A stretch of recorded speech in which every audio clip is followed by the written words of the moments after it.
Salam pemirsa, hari ini kita akan membahas kembali tentang tanda-tanda baru perdamaian di medan perang Rusia-Ukraina.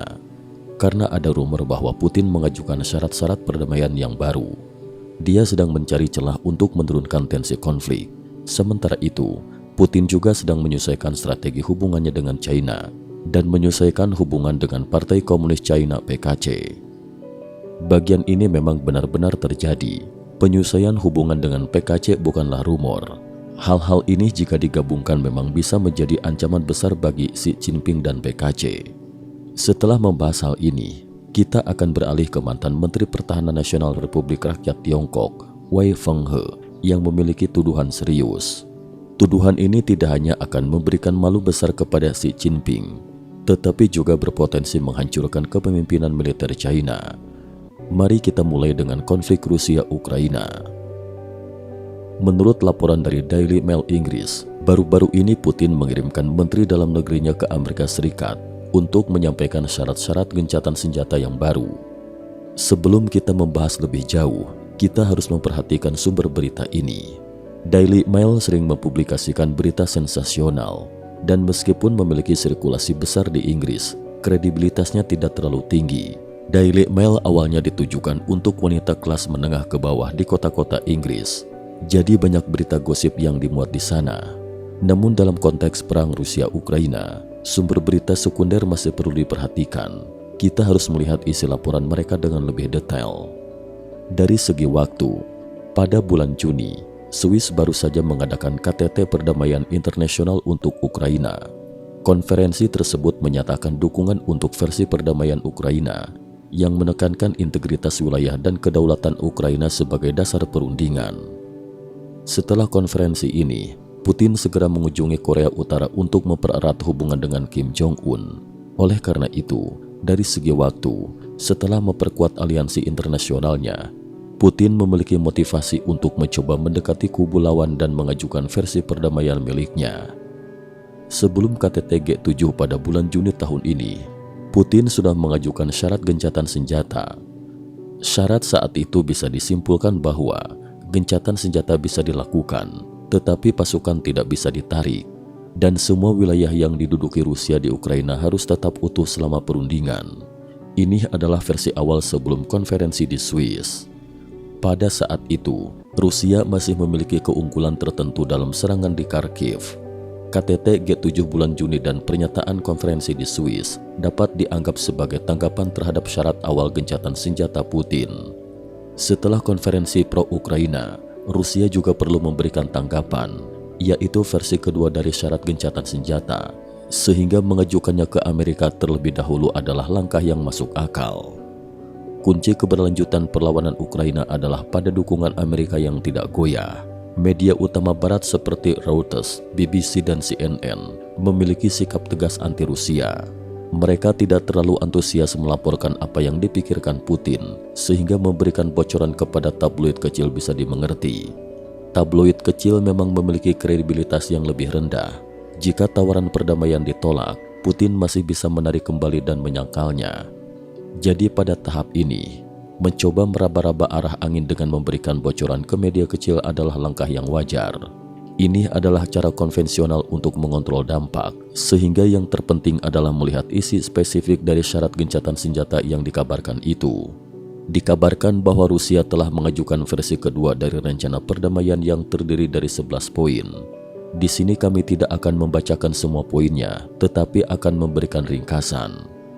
Dibandingkan dengan rencana gencatan senjata versi awal, versi kedua ini bisa disederhanakan sebagai pertukaran dua wilayah dengan dua wilayah. Crimea akan dikelola bersama oleh Rusia dan Ukraina, di mana Rusia akan menukar dua wilayah yang dikuasainya di selatan, yaitu Kherson dan Zaporizhzhia, dengan dua wilayah di utara yang sebagian dikuasai Ukraina, yaitu Luhansk dan Donetsk. Rusia juga akan mengembalikan pembangkit listrik tenaga nuklir Zaporizhzhia kepada Ukraina, tetapi tetap ingin mengontrol 100 km sepanjang tepi sungai Dnieper ke Laut Hitam sebagai zona penyangga utara Crimea, serta meminta pasukan Ukraina untuk menarik diri dari Donetsk dan Luhansk, kemudian mengelola bersama Crimea.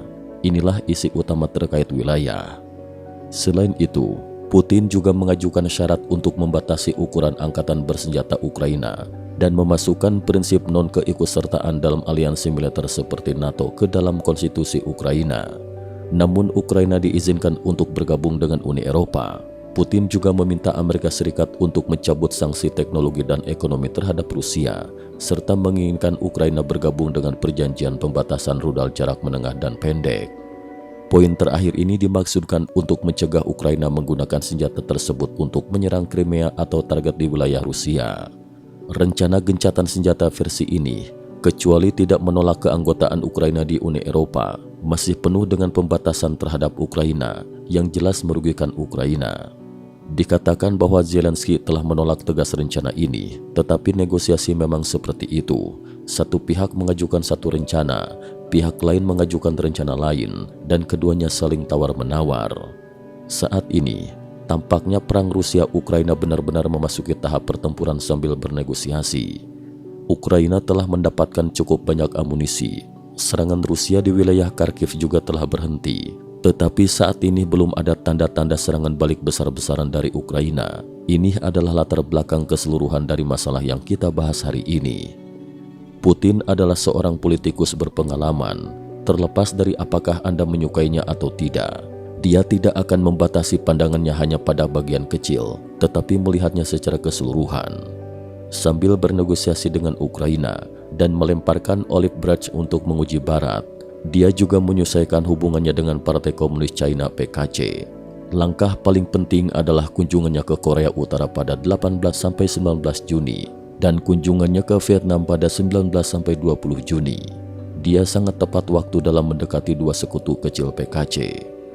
Kunjungan ke Korea Utara menghasilkan pengiriman 2 brigade insinyur militer serta produksi senjata dan amunisi untuk tentara Rusia.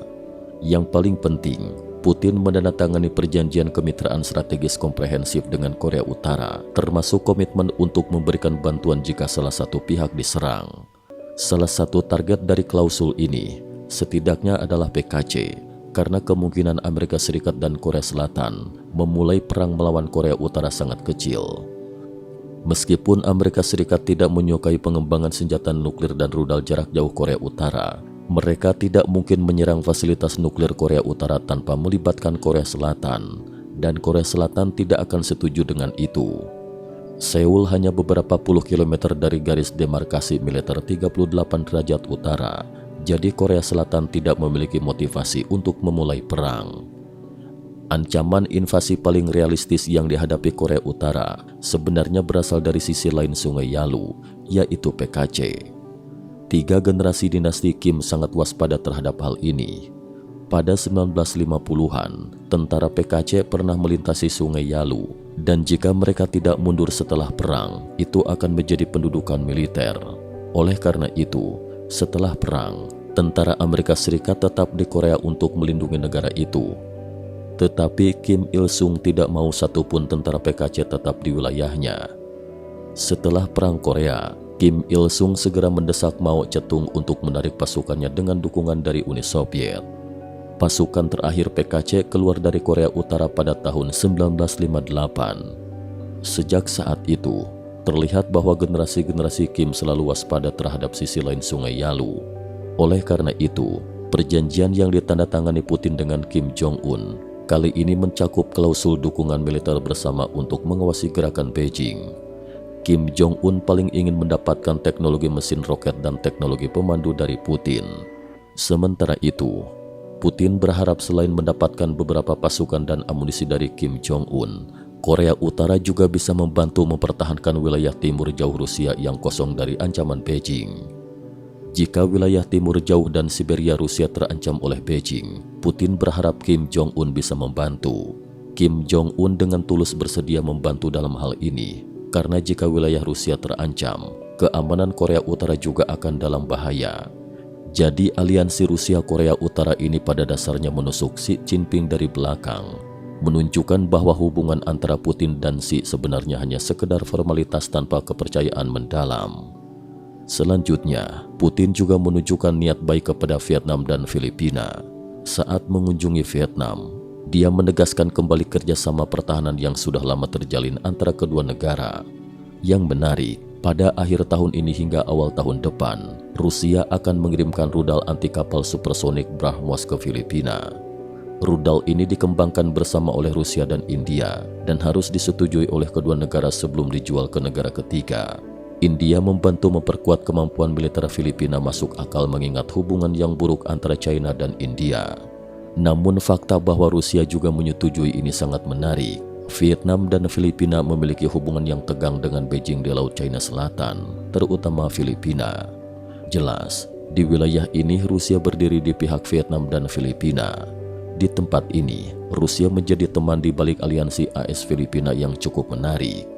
Selain itu, dalam patroli bersama Angkatan Laut China Rusia tahun ini, Rusia hanya mengirimkan satu kapal kecil berbobot 2.100 ton. Ini sangat mempermalukan Xi Jinping. Kapal ini adalah fregat ringan. Patroli Angkatan Laut bersama China Rusia dimulai pada tahun 2021 dan tahun ini adalah tahun keempat. Ini dimaksudkan untuk menentang patroli bersama AS Jepang Korea Selatan. Tahun lalu, patroli bersama China Rusia adalah yang terbesar dengan mengerahkan 11 kapal dan berlayar hingga mendekati zona ekonomi eksklusif AS di dekat Kepulauan Aleutian. Namun dalam patroli tahun ini, seolah-olah Putin sengaja mempermalukan Xi Jinping. Armada Pasifik Rusia sebenarnya tidak kekurangan kapal, seperti kapal penjelajah rudal Varyag yang berbobot lebih dari 11.000 ton.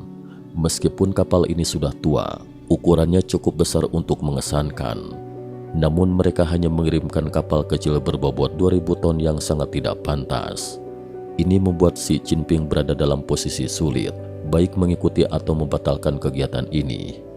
Akhirnya China terpaksa mengirimkan kapal perusak rudal besar, fregat rudal, dan kapal suplai untuk ikut serta dalam patroli.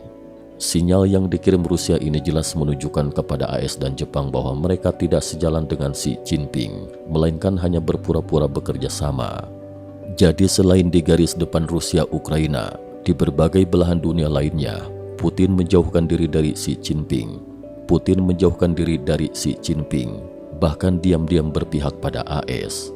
Namun seberapa jauh Putin akan menusuk Xi Jinping dari belakang bergantung pada perkembangan perang Rusia-Ukraina. Tetapi perbuatan dalam hubungan erat yang diklaim antara China dan Rusia sedang terjadi.